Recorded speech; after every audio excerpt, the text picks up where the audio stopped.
Fear and anger at town halls across the country. Fear of losing Social Security, Medicare, Medicaid, the Department of Education, and Trump voters are now having buyer's remorse. And finally, the attack on black, the executive order targeting quote-unquote divisive ideology through Smithsonian Museum. It's State of Water. I'm your host, Eric LaVille. Today, you're joining us for the State of America, anger across the country. We want to thank you for always joining us, as you always do, as you support what we do here at State of the Water, where we bring movers, shakers, and policymakers to you to discuss issues important to the community. We'd like to thank all of our sponsors and all of our individuals that support us, especially here at the Spartan Nation, where we broadcast from the campus of the Norfolk State University, home of the Spartan Nation, from none other than WSB Hot 91, the soul of VA. Well, listen, we hope that you are enjoying your springtime, but I know it's spring because I am suffering from some pollen allergies here, but we will get through this, because again, what they say, springtime brings, Mayflowers bring spring showers. So hopefully we get some rain to start washing a lot of this pollen away, and we can start really enjoying this springtime. But thank God for every single day he gives us, because it's a day that we've never seen. And every day in the present, we have an opportunity, and it is truly a gift from God. Listen, we're starting our new series where we're starting to look now at specific issues affecting us in our country. For those of you that listen to us for the months of January, February, and March, we looked at the legislature because it's our legislative session season. We do a series of shows to talk about issues that are important across the board to us in Virginia. And we know that Virginia is also the litmus test and the leader in a lot of policy that impacts the country. So the last several months, we've talked about what's going on in the legislature here in the Commonwealth of Virginia. In addition to that, we did a lot of looking back, looking forward, talking with stakeholders, legislators, individuals that are engaged in the governmental process to really discuss what's really happening and impacting our communities, because all politics is local.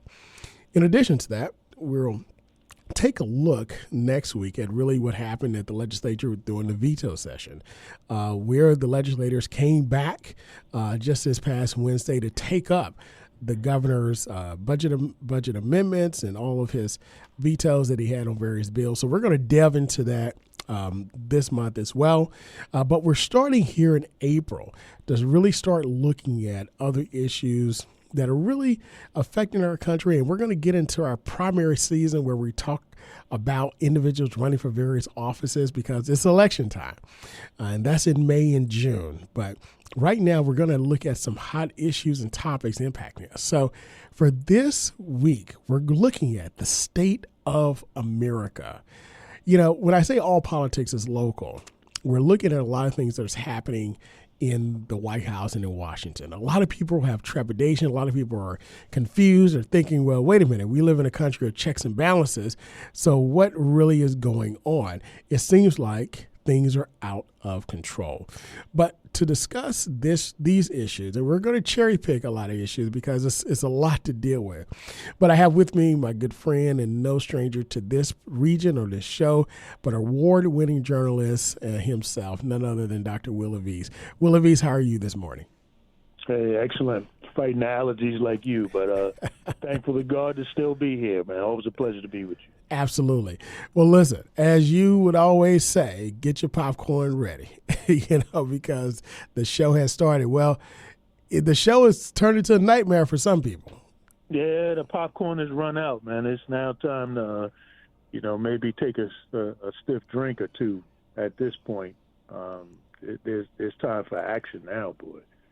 When you say time for action, there are a lot of legislators congresspersons out of Washington, more specifically Democrats, that are holding a lot of town halls. I know Senator Warner was here last week, and he did 2 town halls in Virginia Beach and Chesapeake, and did some listening sessions as well with social media influencers. And I was fortunate enough to moderate those 2 town halls for him.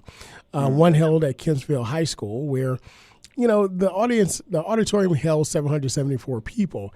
They really weren't expecting maybe 500 or so, but it was filled to capacity with individuals standing around the wall. 800 individuals showed up for that town hall. And then, they couldn't let them all in, so they had to go into like an overflow. And then from there, we went over to Chesapeake to First Baptist Church there, where we were hosted by the pastor and the congregation there, in a sanctuary that holds between 500 and 600 people, again, packed out because people are angry. There's a lot of trepidation out there, and there's a lot of angst as to what's going on. Will the Hill reported just last week that an Indiana Republican faced a fiery crowd for her defending of Musk and Doge. As a matter of fact, Congresswoman Victoria Sparks, Republican out of Indiana, who represents the 5th Congressional District, was repeatedly drowned out by boos from the raucous crowd during her Friday town hall. Now, this was March 29, 28. She talked about Russia's 3-year invasion of Ukraine and refused to call on Defense Secretary Pete Hegseth and National Security Advisor Mike Waltz to resign over the signal chat debacle. Matter of fact, one attendee, according to The Hill, at the packed event asked Sparks, a Ukrainian-born congresswoman, by the way, if she would demand an immediate resignation of Hegseth. Waltz and the rest of Trump administration officials that were in the signal chat group discussing strikes on Houthi rebels in Yemen, a thread that the Atlantic magazine's top editor Jeffrey Goldberg was inadvertently added to. And she said, let me just address, no, I will not demand resignation. The crowd then broke out in cheers before Sparks responded, prompting those boos as well. Will, is the GOP, are they just deaf to what's going on? Yeah, not deaf, but just more hypocritical. And we're watching just like tribalism at its worst, when people just can't seem to, stand up for what is right and correct, regardless of it's happening with their party or another party, but they're just acquiescing and going along with, well, I don't want to upset the leadership of my party. I don't want to get out of favor with Trump. This debacle that happened with that conversation happening on a public, when it easily could have been done in a secure environment, which they have secure environments for that kind of conversation, it is totally asinine that this happened. And for anyone to say and to imply that it's okay is just hypocritical at best. Could you imagine if this happened during the Obama administration? Could you imagine what the Republicans would be saying? And it's like we've just gotten so far away and so locked into this tribalism that people just can't even stand up for what is right. I thought about this, and I thought about the Nixon era. We're still, young enough or old enough to have remembered that or to have known something about it, right? And it was people from his own party that said, nah, you went too far with this Watergate thing. You went too far. You got to step down. And we just don't seem to be in this place when it comes to, the Republican Party, that, they'll just allow hypocrisy to rule the day. And it's really sad. It's really dangerous for the country. And I think the people are starting to see that. As a matter of fact, the White House said, well, there was nothing classified, so we're moving on from the issue. Oh, and, please. Even though it shares specific information about weapons used, the timing of their strikes, precise times that MQ-9 drones and American F-18 fighter jets lifted off the Yemen 30 minutes before the strikes took place. And we're just supposed to believe, that's not classified, and just go about our merry way and just ignore that. And again, the government has secure lines to have these kinds of conversations. Absolutely. And look, so it's not like there was an absence of a better system. it just begs a lot of questions. Like, why, if you've got a secure line for this kind of conversation, why are you not having it there? Well, guess what? Signal is a type of chat application where the conversation, you can set it to disappear after a certain amount of time. Could that be the reason why they were having this conversation there? Because you know that all of these government official conversations are supposed to be recorded for posterity with the National Archives. Right. So that's why they were there. Okay? So that, this is just really hypocritical, man. You think about that. They went on and on and on and on and on to the break of dawn about Hillary Clinton and her emails using a private server, right? Right. For the same reason, rightfully so. Rightfully so. Why you have your conversation on a private server when you know they're supposed to be recorded for the National Archives? Rightfully so. They went on and on and on. Now, Lock her up. Right. Lock her up. Now, look, now keep in mind, right, exactly. Now, keep in mind that there were special hearings held on that one issue alone. Yep. With that. But, again, and the defense to their error was that, well, this is a rogue, as I think Trump said, a loser journalist, and they said war plans. Now they're saying attack plans.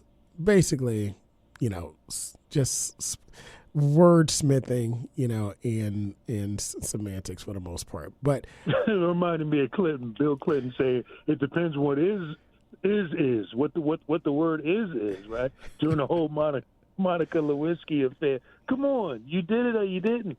Come on, it is what it is. How can you, like you said, be recording, be posting strike plans and that not be classified? Who on what planet are we supposed to believe? Absolutely classified material, but thank God that none of our service members were hurt or lost their lives because of that mistake. So hopefully they don't make it again.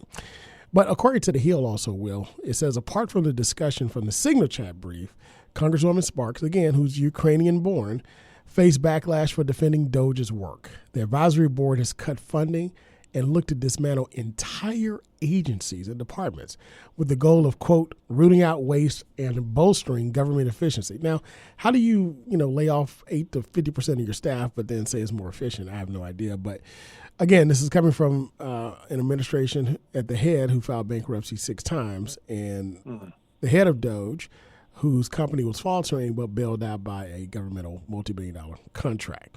But with that, the initiatives have led to terminations of thousands of federal government employees, developments that have sparked strong criticism from Democrats.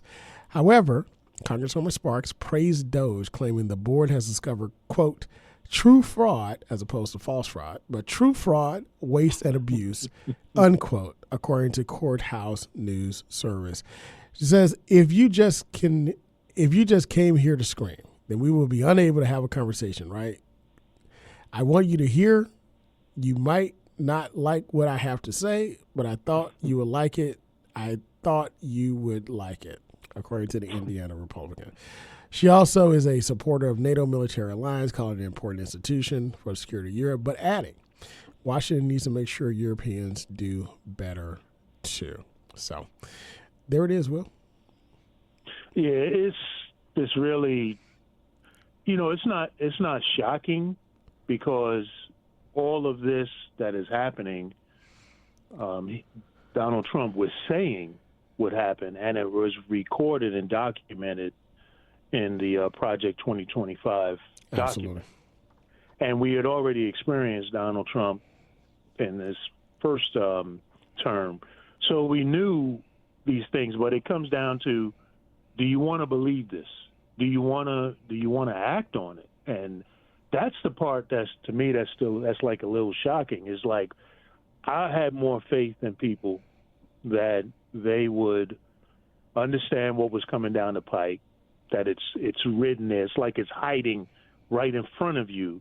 And I had faith, in the American people and the majority of voters, that they would, vote in their own best interest, as opposed to voting for something that's really going to hurt your interests. And now this is where we're at, and people are now coming back and saying, I just shake my head when I see people saying, I didn't know that this is what was going to happen. I didn't believe that he was going to do what he said he was going to do. And I thought that, he was going to bring down prices immediately. That's what I just find. I don't know. Maybe I'm naive, and I have a lot of faith in the people, but that's what just is, mind-boggling for me. But Will, I want to ask you a question about something you just said. They said I thought that he was going to do X, Y, Z, but he gave us we had the test case in the first administration, and then they gave us the playbook, Project 2025. So how is it that you can say? And again, I know you're just pretty much just talking for the other side for the most part, but how can people say that I thought that he was going to do this when he showed you what he has done and what he was going to do? I think it comes down to the reality I'm coming to is that people really do not pay attention until they are personally affected by something. And that's really sad. Maybe if we were more of a collectivist, community-oriented society, we would be thinking more about this decision here and how it may not directly affect me, but it affects my neighbor, so let me make an action to protect my neighbor. I think that a lot of it is so much rooted in us being individualistic, because I've seen, for example, some of the pundits on, conservative media, right, finally say something about the impact of these cuts when it hit one of them personally. A personal friend was cut by Doges or all these government cuts. Right. And so therefore he said we should be a little bit more cognizant of how we're affecting people. Whereas for me, I'm thinking I've been through and experienced, organizations making cuts.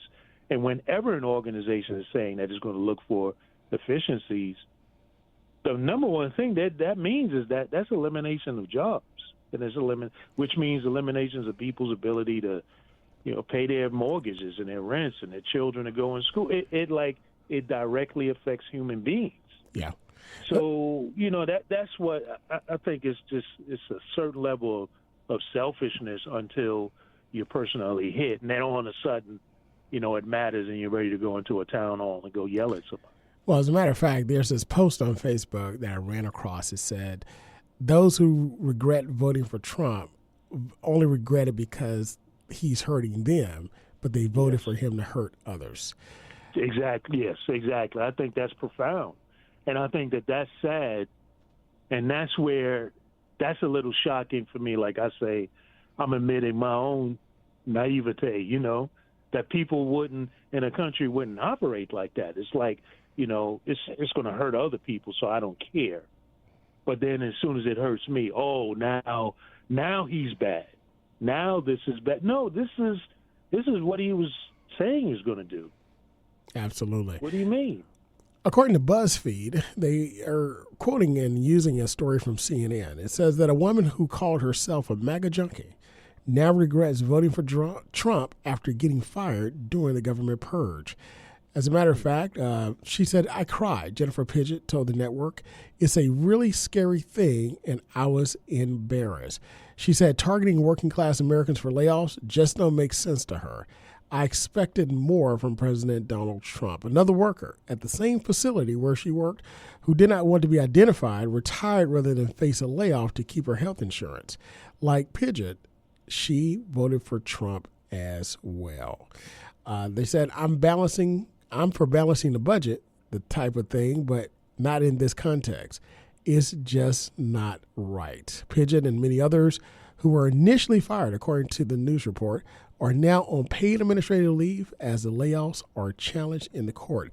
She asked if she had a message for Trump himself. She said, quote, I expected better from you. I really did. I expected that you would do what was right and cut waste and fraud and all those things that you promised us before we elected you in office, but you're not doing that. You're creating a disaster, and I don't know what America is going to look like if this continues.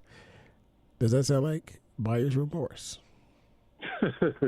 Yeah, that sounds like, that just sounds like foolishness. I don't even call it buyer's remorse. I call it foolishness because, again, if you were paying attention to who Donald Trump has always been and where he has always operated, there was no reason for you to believe that he would be concerned about the middle class. He's never operated his businesses in that way. So people get distracted. They see somebody on TV, he's a celebrity. Oh, it's, you're fired. Oh, he looks the part, but you're not paying attention to what he's actually saying and what this Project 2025 document actually says. And you got to recognize that he's so brilliant that he's thought of all of these things. This has been strategized out, and he's just running the playbook. Somebody's already thought all this out for him, and that's the group behind Project 2025. Absolutely. According to Newsweek, when we talk about fear and trepidation, not just losing jobs, but also social programs, Social Security, Medicare, and Medicaid.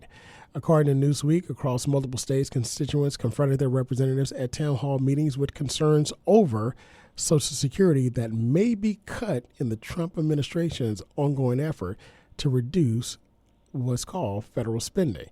With this, Musk, and they said, why does it matter? Musk recently called the federal program that provides retirement, disability, and survival benefits to eligible workers and families the, quote, biggest Ponzi scheme of all time. As a matter of fact, Doge is pursuing an aggressive initiative to cut the size and scope of federal government and is going to shrink Social Security.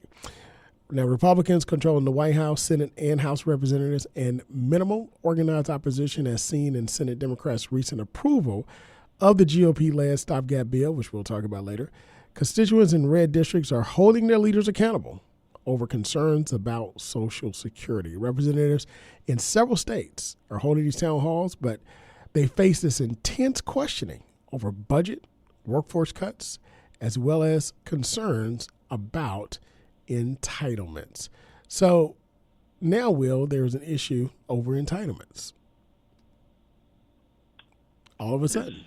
Is that shocking? I mean, this has been a conversation and a goal for a certain segment of society that's behind Project 2025 for a long time. This has been, and Trump is their opportunity as a leader who would be willing to go along with it. But Will, look, in 2023, this is a program where around 71.6 million people receive benefits from programs administered by the Social Security Administration. This agency, which was created in 1935, the same year that Norfolk State was founded, in the Great Depression, it faces a funding crisis that could lead to programs unable to pay full benefits by the mid-2030s. And that's 67% of participants believe that the U.S. spends too little on the program, according to an AP NORC poll about Social Security itself. So why would someone want to cut a program that's so important to the almost 3/4 of the people in the country that believe it and almost 1/4 of the U.S. population? Well, because they want that money spent on something else that they want the money spent on, that they can earn interest on it. So they want the money spent on defense contracts and other areas where they can, instead of the money going to like you said, to so-called socialist programs and concerns. That's what this is all about. It's about a philosophical approach that conservatives and liberals and libertarians been arguing over for generations. And again, is are people paying attention to this stuff? I'm at the Doge site right now looking at it, And there's not even details where they're making claims about what was found to be waste and needs to be eliminated. But there's no like detailed breakdown that proves and affirms that you can have confidence that, oh, okay, yeah, I see that. It's like it's just a running blog on X. It's a running blog on Elon Musk's platform. Now think about it. So what you're saying? There's no CPA report, certified public accountant. No. There's no audits. Right. There's no audits going on here. This just is. There's no this certified. Is what I say, so you believe it. So you go along with. So there's no certified audit report, that's how you identify waste and fraud, right? True waste and fraud. Exactly. Right? Okay. I mean, that's what I thought. I mean, even in your own home budget, you would do some kind of analysis. You would be able to see, you're wasting too much money on coffee. Hey, bro. Or something, right? if you Hold on, right? Hold on a second. You'll see Wawa all across my my tab for coffee. But with that, according to this report, Newsweek says that pyramid and Ponzi schemes are fraudulent financial models that deceive new participants, relying on recruitment of fresh investment rather than generating legitimate profits. Because Musk was asked, how do you now, can you give definitive numbers? But he could not. While cases of benefit fraud have occurred, fewer than 1% were reported in July 2024, before the president took office, by the Social Security Administration Inspector General. And the majority of payments were made to living people, when he said there were 20 million people dead and marked alive on the Social Security databases. So again, false information sparking hysteria that is not founded, not backed up at all by any credible sources, just simply talking out of the side of their neck. Yep. And why I say it's time for action is that the American people ought to be calling for receipts and audits. And, where is the proof of this? Like, I'm looking at Doge right now. There's a post that says the Biden administration spent $4 million in tax dollars on a museum to tell a selective story of EPA history. Okay, you just wrote that in that way, and it may seem like, oh, that's wrong. They shouldn't have done that. But are there details about what that story was about and where the money went to and why? I mean, where's the details? So people need to be paying attention, and in these town halls, instead of just screaming at the representatives, they should be demanding, I want receipts, I want an audit, or, we're going to order you out of office. That's where we're at now. Well, Will, if you're crippling, if these cuts are going to cripple, and they're going to cripple communities, households, and states. As a matter of fact, when you talk about crippling states, some of the states that are most dependent upon Social Security disability, Social Security and social programs are some of the poorest and reddest states politically in the union. So what sense does it make to cut the individuals that are supporting you? Well, I think, if I look down the road, you look at a state like, your state, Louisiana, or Mississippi. Or West Virginia. Or West Virginia, I think what happens is, as these states begin to fall apart and need to be bailed out, somebody is going to be needed to come in and bail them out. So is that where, the big 1% business owners come in, like a Musk or the head of Amazon? Do we start seeing more and more privatization of government at that point? Is that what this is about? Is that where we're headed? Well, Will, I tell you what, that's something that we got to talk about here on State of Water pretty soon to find out what is the state. We looked at the state of America, but now what is the state of the government finances? Is it the opportunity to privatize government and finish what was being started under the Reagan administration? Well, think about it. Think about what happens in poor neighborhoods, like where I grew up in Brooklyn, neighborhoods and allowed to just become depressed. What happens? Property values decline, right? And go that way for years.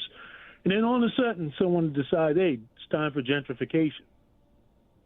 And what happens? People who have assets, who have the ability to come in and scoop up the properties. And all of a sudden, something that was just worth $10,000 a year, a couple of years ago, is now, almost $1 million property. Absolutely. So maybe that's what's going on here. Well, we'll see, but we're going to pay close attention to it. But look, Will, I can't believe we're out of time. But guess what? You'll be back as we continue to discuss the state of the water and the state of our nation, the state of our Commonwealth, and the state of our community. Until next time, be good, be great, God bless, and we'll see you next week. Hi, I'm Carrie Washington, and you're listening to State of the Water with award-winning host Dr. Eric Claville.